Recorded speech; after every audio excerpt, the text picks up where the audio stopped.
This is the IELTS listening test. You will hear a number of different recordings, and you will have to answer questions on what you hear. There will be time for you to read the instructions and questions, and you will have a chance to check your work. All the recordings will be played once only. The test is in 4 parts. At the end of the test, you will be given 10 minutes to transfer your answers to the answer sheet. Now turn to Part 1.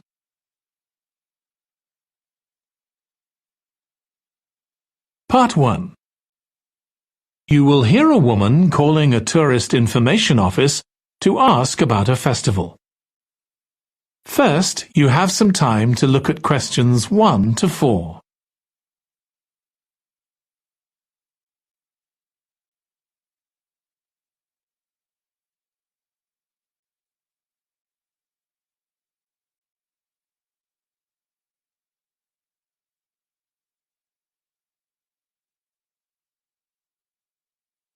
Now listen carefully and answer questions 1 to 4. Good morning. You're through to the Tourist Information Office. Tim speaking. How can I help you? Oh, hello. Could you give me some information about next month's festival, please? My family and I will be staying in the town that week. Of course. Well, it starts with a concert on the afternoon of the 17th. Oh, I heard about that. The orchestra and singers come from the USA, don't they? They're from Canada. They're very popular over there. They're going to perform a number of well-known pieces that will appeal to children as well as adults. That sounds good. My whole family are interested in music. The next day, the 18th, there's a performance by a ballet company called Eustatis. Sorry? The name is spelt Eustatis. They appeared in last year's festival and went down very well. Again, their program is designed for all ages. Good. I expect we'll go to that. I hope there's going to be a play during the festival. A comedy, ideally. You're in luck. On the 19th and 20th, a local amateur group are performing one written by a member of the group. It's called Jemima. That'll be on in the town hall. They've already performed it 2 or 3 times. I haven't seen it myself, but the review in the local paper was very good. And is it suitable for children? Yes. In fact, it's aimed more at children than at adults. So both performances are in the afternoon. And what about dance? Will there be any performances? Yes, also on the 20th, but in the evening. A professional company is putting on a show of modern pieces with electronic music by young composers. Uh-huh. The show is about how people communicate, or fail to communicate with each other, so it's got the rather strange name, chat. I suppose that's because that's something we do both face-to-face and online. That's right. Before you hear the rest of the conversation, you have some time to look at questions 5 to 10.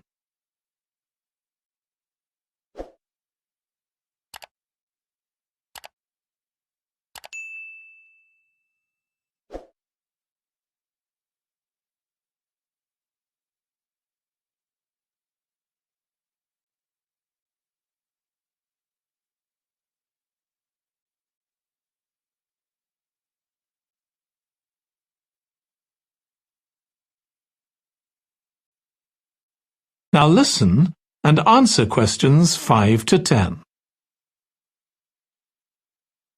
Now there are also some workshops and other activities. They'll all take place at least once every day, so everyone who wants to take part will have a chance. Good. We're particularly interested in cookery. You don't happen to have a cookery workshop, do you? We certainly do. It's going to focus on how to make food part of a healthy lifestyle.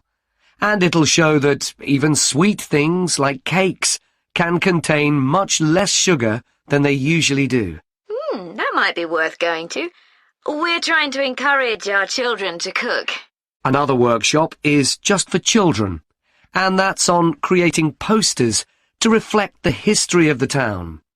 The aim is to make children aware of how both the town and people's lives have changed over the centuries. The results will be exhibited in the community centre. Then, the other workshop is in toy making, and that's for adults only. Oh, why's that? Because it involves carpentry. Participants will be making toys out of wood, so there'll be a lot of sharp chisels and other tools around. It makes sense to keep children away from it. Exactly.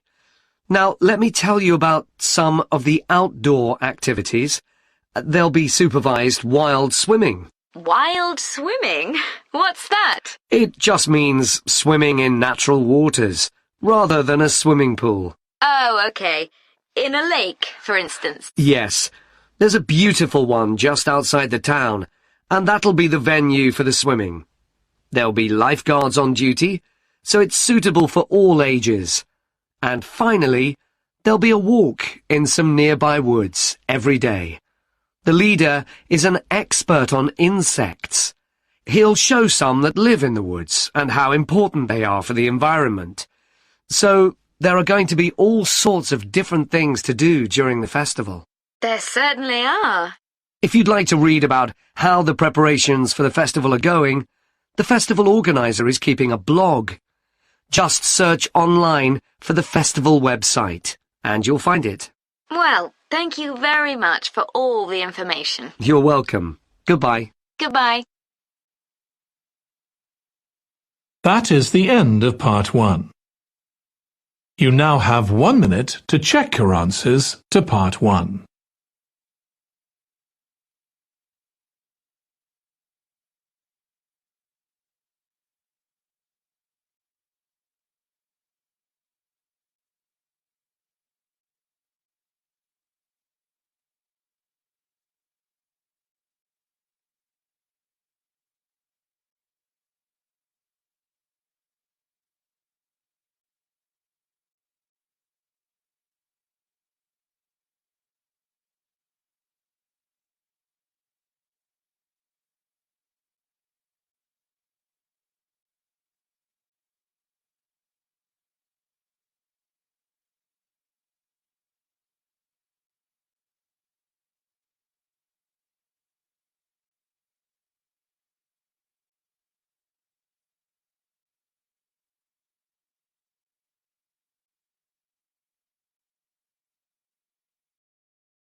Part 2. You will hear part of a talk to a gardening club about a local park. First, you have some time to look at questions 11 to 14.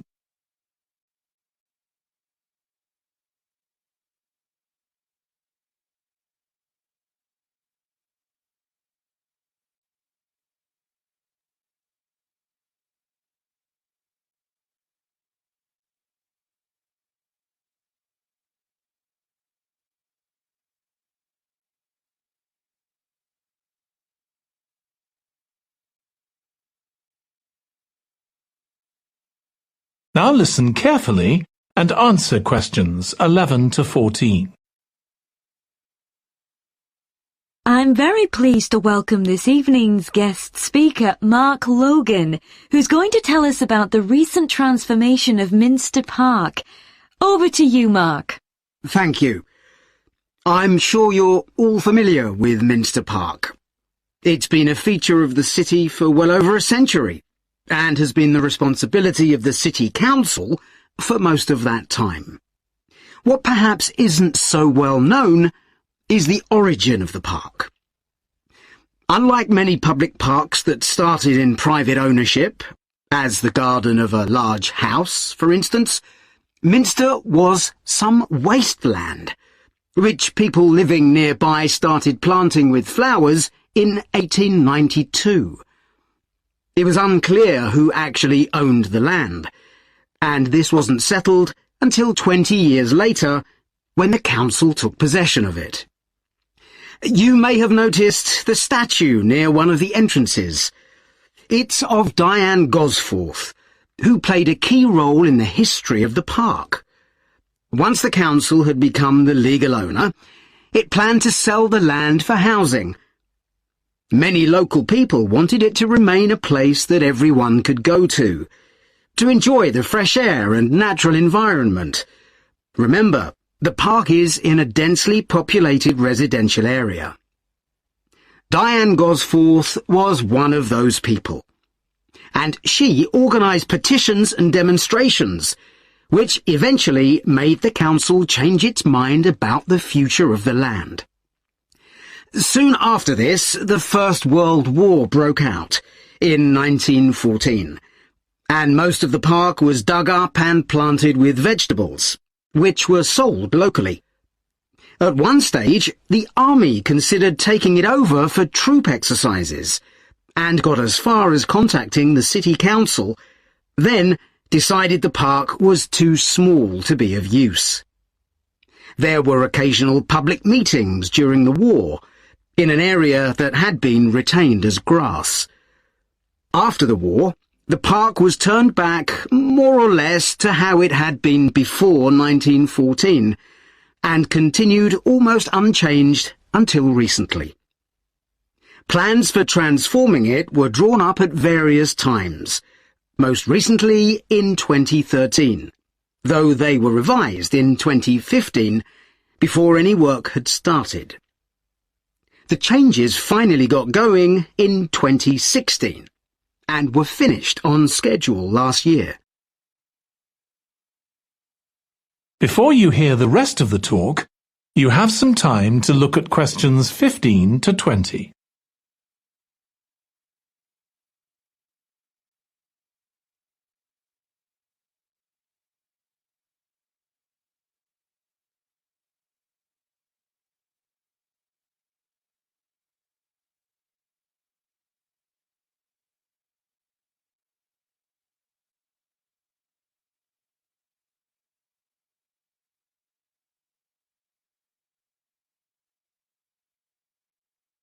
Now listen and answer questions 15 to 20. OK, let me tell you about some of the changes that have been made, and some things that have been retained. If you look at this map, you'll see the familiar outline of the park, with the river forming the northern boundary, and a gate in each of the other 3 walls. The statue of Diane Gosforth has been moved. It used to be close to the south gate, but it's now immediately to the north of the lily pond, almost in the centre of the park, which makes it much more visible. There's a new area of wooden sculptures, which are on the riverbank, where the path from the east gate makes a sharp bend. There are 2 areas that are particularly intended for children. The playground has been enlarged and improved, and that's between the river and the path that leads from the pond to the river. Then there's a new maze, a circular series of paths separated by low hedges. That's near the west gate. You go north from there towards the river and then turn left to reach it. There have been tennis courts in the park for many years, and they've been doubled, from 4 to 8. They're still in the southwest corner of the park, where there's a right-angle bend in the path. Something else I'd like to mention is the new fitness area. This is right next to the lily pond on the same side as the west gate. Now, as you're all gardeners, I'm sure you'll like to hear about the plants that have been chosen for the park. That is the end of part 2. You now have 30 seconds to check your answers to part 2.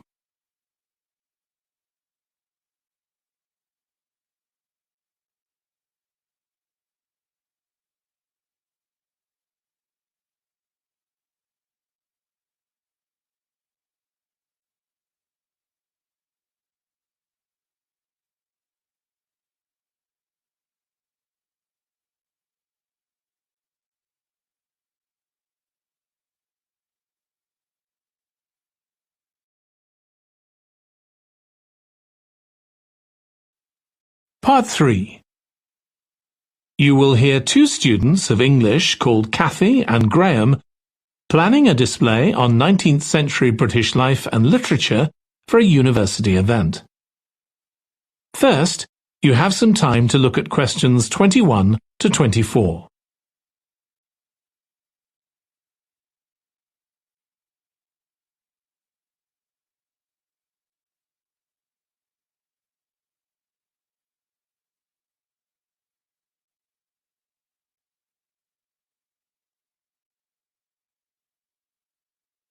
Now listen carefully and answer questions 21 to 24.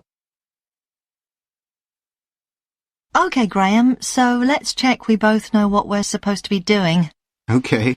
So, for the university's open day, we have to plan a display on British life and literature in the mid-19th century. That's right. But we'll have some people to help us find the materials and set it up, remember? For the moment, we just need to plan it. Good. So, have you gathered who's expected to come and see the display?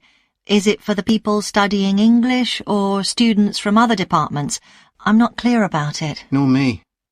That was how it used to be, but it didn't attract many people, so this year it's going to be part of an open day to raise the university's profile. It'll be publicised in the city to encourage people to come and find out something of what goes on here. And it's included in the information that's sent to people who are considering applying to study here next year. Presumably, some current students and lecturers will come? I would imagine so. But we've been told to concentrate on the other categories of people. Right. We don't have to cover the whole range of 19th century literature, do we? No, it's entirely up to us. I suggest just using Charles Dickens. That's a good idea. Most people have heard of him and have probably read some of his novels or seen films based on them. So that's a good lead-in to life in his time. Exactly. And his novels show the awful conditions that most people had to live in, don't they? He wanted to shock people into doing something about it. Did he do any campaigning other than writing? Yes, he campaigned for education and other social reforms and gave talks. But I'm inclined to ignore that and focus on the novels. Yes, I agree. Before you hear the rest of the discussion, you have some time to look at questions 25 to 30.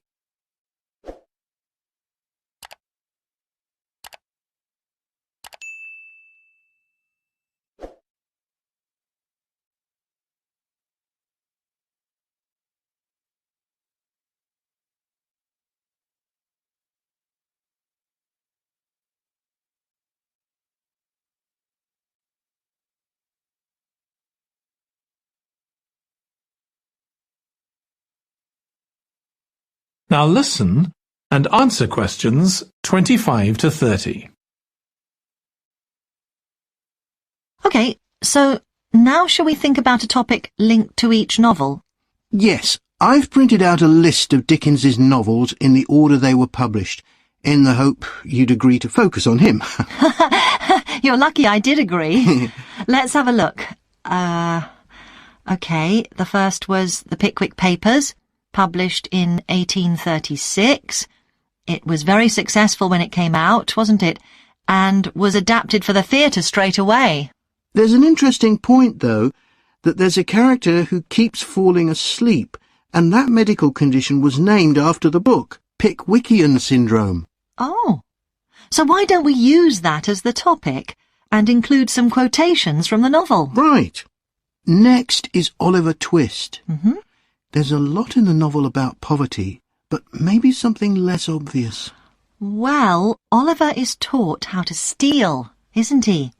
We could use that to illustrate the fact that very few children went to school, particularly not poor children, so they learnt in other ways. Good idea. What's next? Maybe Nicholas Nickleby? Actually, he taught in a really cruel school, didn't he? That's right. But there's also the company of touring actors that Nicholas joins. We could do something on theatres and other amusements of the time. We don't want only the bad things, do we? OK. What about Martin Chuzzlewit? He goes to the USA, doesn't he? Yes. And Dickens himself had been there a year before and drew on his experience there in the novel. I wonder, though. The main theme is selfishness. So we could do something on social justice? No, too general. Let's keep to your idea. I think it would work well. He wrote Bleak House next. That's my favourite of his novels. Yes, mine too. Oh, His satire of the legal system is pretty powerful. that's true. But think about Esther, the heroine. As a child, she lives with someone she doesn't know is her aunt, who treats her very badly. Then she's very happy living with her guardian, and he puts her in charge of the household. And at the end, she gets married, and her guardian gives her and her husband a house, where, of course, they're very happy. Yes, I like that. What shall we take next? Little Dorrit? Old Mr. Dorrit has been in a debtor's prison for years. So was Dickens's father, wasn't he? That's right. What about focusing on the part when Mr. Dorrit inherits a fortune and he starts pretending he's always been rich? Good idea. Okay. So next we need to think about what materials we want to illustrate each issue. That's going to be quite hard. That is the end of part 3. You now have 30 seconds to check your answers to part 3.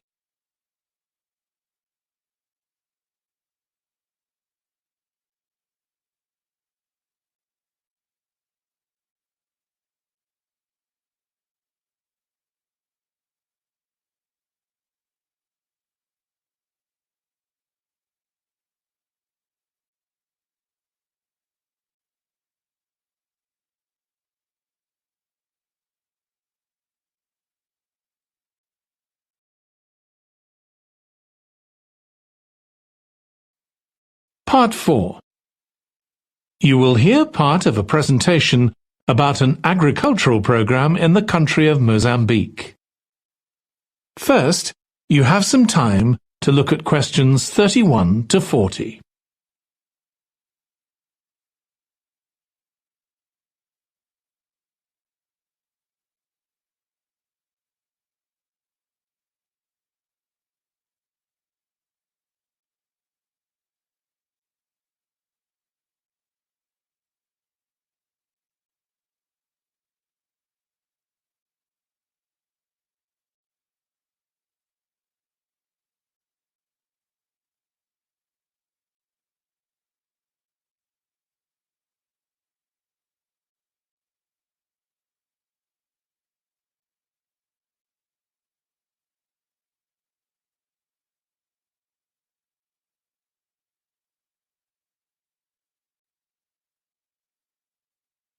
Now listen carefully and answer questions 31 to 40. I'm going to report on a case study of a program which has been set up to help rural populations in Mozambique, a largely agricultural country in Southeast Africa. The program worked with 3 communities in Chikwalakwala district near the Limpopo River. This is a dry and arid region with unpredictable rainfall. Because of this, people in the area were unable to support themselves through agriculture, and instead they used the forest as a means of providing themselves with an income, mainly by selling charcoal. However, this was not a sustainable way of living in the long term, as they were rapidly using up this resource. To support agriculture in this dry region, the program focused primarily on making use of existing water resources from the Limpopo River by setting up systems of irrigation, which would provide a dependable water supply for crops and animals. The program worked closely with the district government in order to find the best way of implementing this. The region already had one farmers' association, and it was decided to set up 2 more of these. These associations planned and carried out activities including water management, livestock breeding and agriculture. And it was notable that in general, women formed the majority of the workforce. It was decided that in order to keep the crops safe from animals, both wild and domestic, special areas should be fenced off where the crops could be grown. The community was responsible for creating these fences, but the programme provided the necessary wire for making them. Once the area had been fenced off, it could be cultivated. The land was dug so that vegetables and cereals appropriate to the climate could be grown, and the programme provided the necessary seeds for this. The programme also provided pumps so that water could be brought from the river in pipes to the fields. However, the labour was all provided by local people, and they also provided and put up the posts that supported the fences around the fields.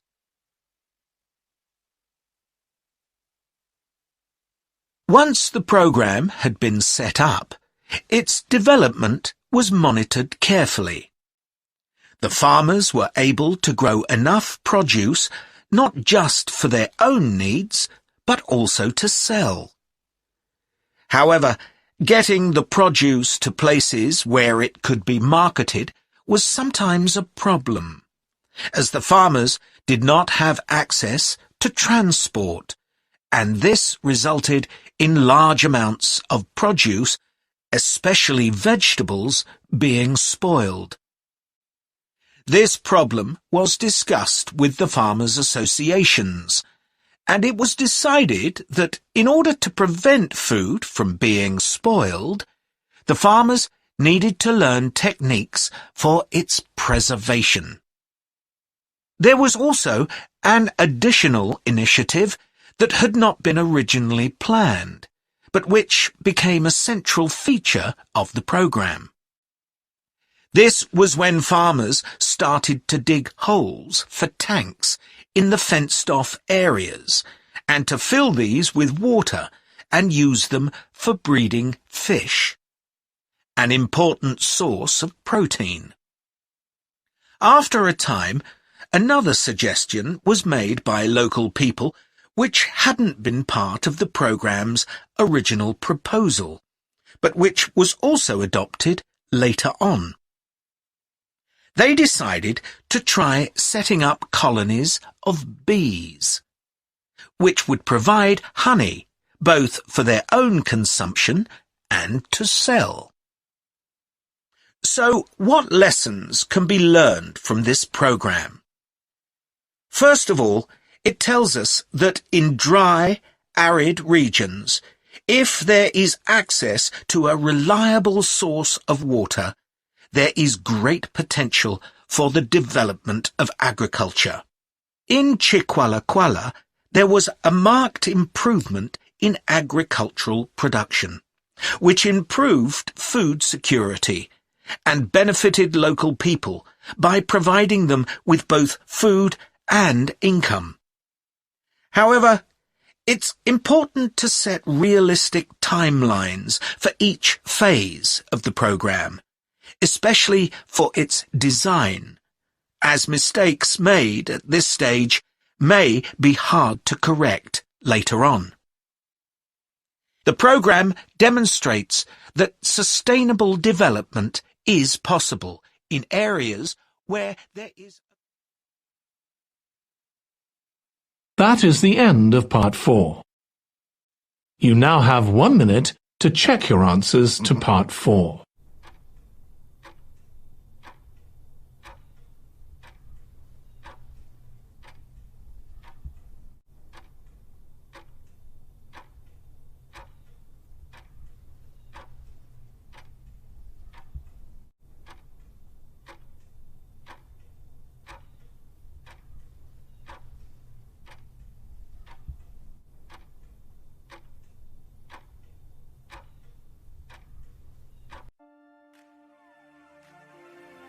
That is the end of the listening test.